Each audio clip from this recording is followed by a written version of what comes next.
war between India and Pakistan, two of the smallest nuclear powers, with only a few hundred weapons of about the size of the Hiroshima bomb, we might die as unintended consequences that the Indian and Pakistani generals never even gave us a thought about. My colleagues, Luke Oman and Alan Roebuck, calculated the spread of smoke after a war between India and Pakistan. It only takes about 2 weeks for the smoke to cover the entire Earth, and it would rise to altitudes between 20 and 50 miles above the surface. At those altitudes, it never rains. The smoke would stay there for years. This farmer may be in Europe or in the United States, but many thousands of miles from Pakistan and India, is looking at the smoky sky above him and down at the crops that have died in his field from lack of light and cold temperatures.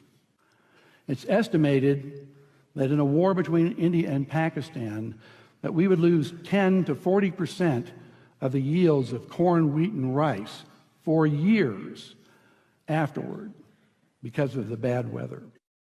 The entire world only has enough food to feed the population for 60 days unless agriculture produces more food. Ira Helfand, a member of the Nobel Peace Prize-winning International Physicians for the Prevention of Nuclear War, has estimated that 1 to 2 billion people would die after a war between India and Pakistan of starvation. And after a full-scale nuclear war, temperatures would plunge below ice age conditions. We would be in a nuclear winter. No crops would grow. It's estimated that 90% of the population of the planet would starve to death, and civilization would be destroyed.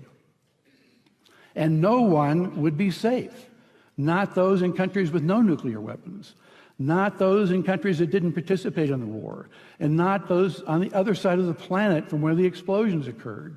No one would be safe.